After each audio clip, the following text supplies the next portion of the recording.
হায় বিধাতা, এ কি সর্বনাশী কাণ্ড! কে ফুটফুটে বাচ্চা দুটোকে এভাবে জলে ভাসিয়ে দিয়েছে?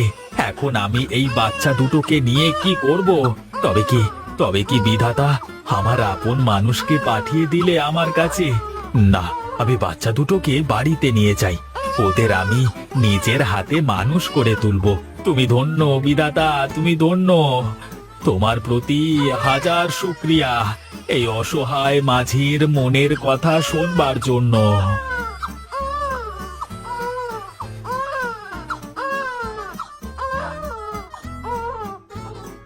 আজ থেকে এটাই তোদের ঘর, আর আমি তোদের বাবা। আজ থেকে আমার দুই মেয়ে, কিন্তু তোদের খাওয়াবো কি? তোরা থাক, আমি বাজার থেকে দুধ কিনে নিয়ে আসি।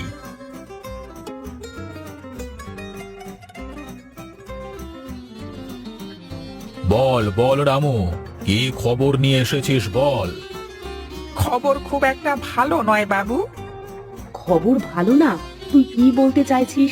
সবকিছু খুলে বল তো আমাকে। আপনাদের মেয়েদেরকে এক মাঝি পেয়েছে। আপনার মেয়ে দুটোকে শিমুলতলি গ্রামের মাঝি হারান তার নদীর পাশে ছোট্ট একটা কুঁড়ে ঘরে আশ্রয় দিয়েছে। যাক, তাহলে অবশেষে কেউ পেয়েছে তোমার মেয়েটাকে। আমি তো আরো বড্ড দুশ্চিন্তায় ছিলাম যে মেয়ে দুটো যদি কোনো মানুষের হাতে না পড়ে তাহলে কি হবে।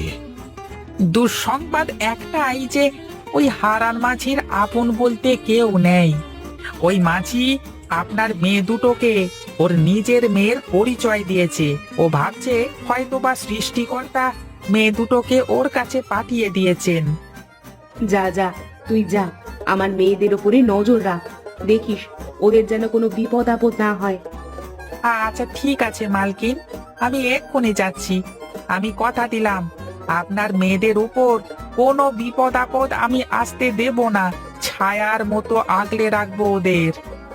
তুই এটা কিন্তু খেয়াল রাখবি যেন আমার মেয়েরা 12 বছরের পূর্ণ হওয়ার আগে এই গ্রামে পা না রাখে। যদি 12 বছরের আগে গ্রামে পা রাখে আমার মেয়েরা, তাহলে কিন্তু সব অনর্থ হয়ে যাবে। ও সব নিয়ে আপনি একদম ভাববেন না মোড়ল মশাই, আমি সব কিছু ঠিকই সামলে নেব। আচ্ছা ঠিক আছে, তুই যা এখন, আর সাবধানে থাকিস, কারোর নজরে আসিস না কিন্তু। তুই যদি কারোর নজরে পড়ে যাস তাহলে কিন্তু ঝামেলা হয়ে যাবে, লোকে তোকে সন্দেহ করবে। ঠিক আছে বাবু, আমি এখন চলি তাহলে।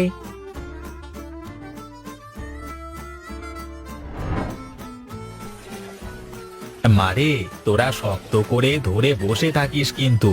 এই নদীতে অনেক স্রোত, আবার তোরা ঠিকঠাক সাঁতারও জানিস না। এই নৌকা থেকে নিচে পড়ে গেলে কিন্তু ভারী বিপদ হয়ে যাবে। তুমি থাকলে আমাদের কিসের বিপদ বাবা? তোমার পাশে থাকলে আমাদের আর কোনো ভয় নেই।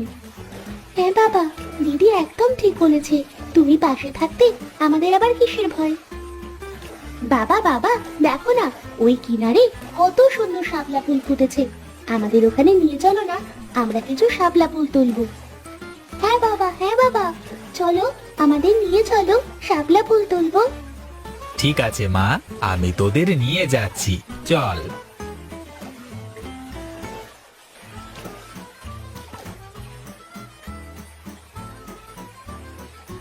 দেখো বাবা, কি সুন্দর শাপলা ফুল।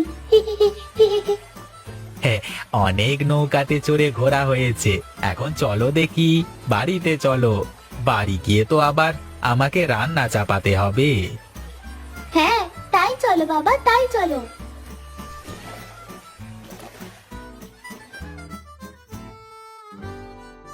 কি খবর নিয়ে আসলে রামু? হ্যাঁ, একটা অনেক ভালো সংবাদ আছে আপনার জন্য বাবু, আর একটা অনেক খারাপ সংবাদও আছে। কোনটা আগে শুনতে চান বলুন? খারাপ সংবাদটাই বল তো দেখি। খারাপ সংবাদটা এই যে আপনার দুই মেয়ে হারান মাঝিকে একদম বাবা বলে মেনে নিয়েছে। ওরা দুই মেয়ে হারান মাঝিকে ছাড়া কিছুই বোঝে না। আর দুই মেয়ে যেন হারান মাঝির চোখের মণি, সারাদিন ওদের নিয়ে মেতে থাকে, খুব খেয়াল রাখে ওদের। এই কয়েক বছরে ওদের মধ্যে অনেক ভালো সম্পর্ক গড়ে উঠেছে, যে সম্পর্ক ভাঙা মুশকিল।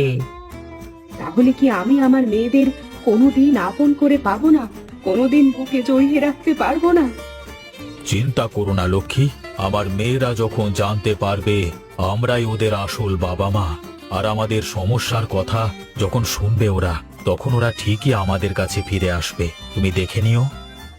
আসলে আমারও সেটাই মনে হয়। কেউ এই রাজপ্রাসাদ ছেড়ে ওই ভাঙা কুঠিরে কেন থাকতে চাইবে? আগামী পূর্ণিমাতে আপনার মেয়েদের 12 বছর পূর্ণ হবে, আর ওদের অভিশাপ মুক্ত হবে। হ্যাঁ হ্যাঁ, আমরা জানি। সেই কবে থেকে এই দিনটার জন্য আমরা অপেক্ষা করছিলাম।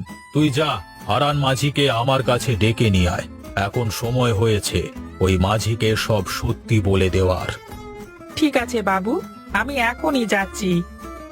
না রামু, এখন নয়। পূর্ণিমার দিন আমরা নিজেরাই যাব আমাদের মেয়েদেরকে ফিরিয়ে আনতে। এখন যদি মাঝিকে সব কথা বলিস, তাহলে ও পালিয়ে যেতে পারে।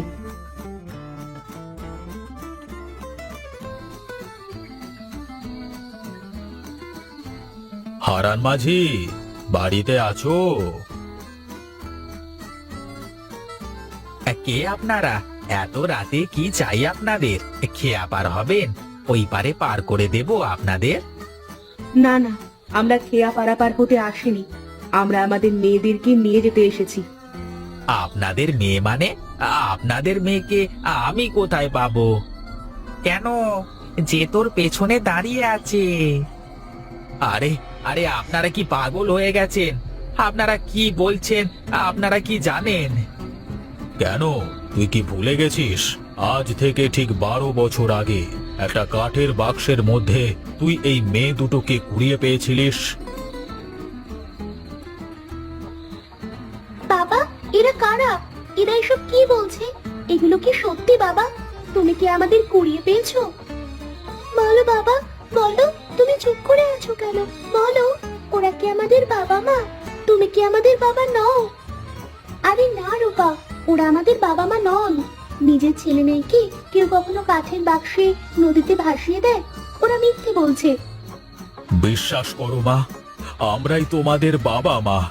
আর এই যে রামু কাকা ছোটবেলা থেকে তোমাদের দূর থেকে অনেক সাহায্য করে এসেছে। তুমি আমাদের মা বাবা নও।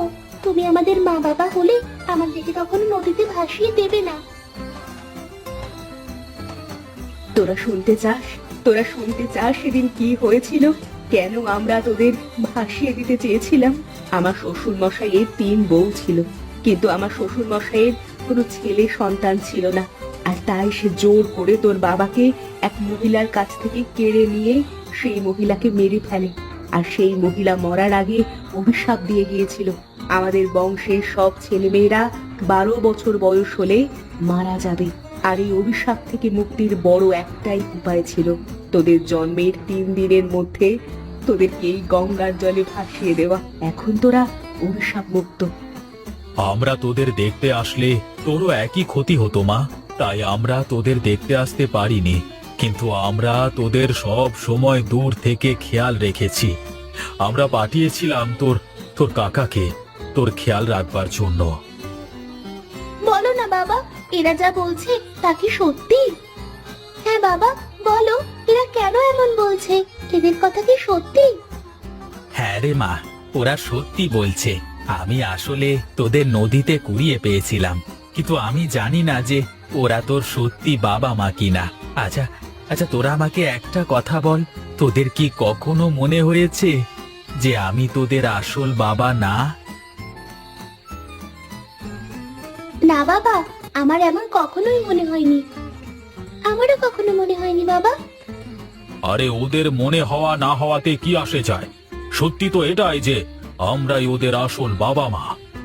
হতে পারে আপনি ওকে জন্ম দিয়েছেন, আর আপনার স্ত্রী ওকে 10 মাস 10 দিন পেটে ধরেছে, কিন্তু আমি 12 বছর ধরে ওদের দেখাশোনা করেছি, ওদেরকে বড় করে তুলেছি।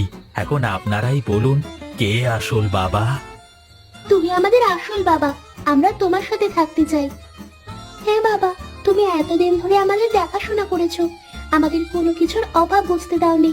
আমি তোমাকে ছেড়ে কোথাও যাব না। আপনারা চলে যান, আমাদেরকে আমাদের মতো থাকতে দিন। তোরা রাজপ্রাসাদ ছেড়ে এই ভাঙা ঘরে কি করবি? কি করে থাকবি এখানে? আমরা এই ভাঙা ঘরে দুই বোন আমাদের বাবার সাথে অনেক সুখে আছি। যদি আপনারা সত্যি আমাদের জন্ম দিয়ে থাকেন, তাহলে নিশ্চয়ই আমাদের সুখ চাইবেন। আর আপনারা এখানে যদি কখনো না আসেন, তাহলে আমরা আমাদের বাবার সাথে সুখে থাকতে পারবো। আপনারা দয়া করে এখান থেকে চলে যান। ঠিক আছে, তোরা যখন এখানেই থাকতে চাস তাহলে থাক, আমরা আর কখনো তোদের সামনে আসবো না। চলো গিন্নি, এখানে থেকে আর কোনো লাভ নেই।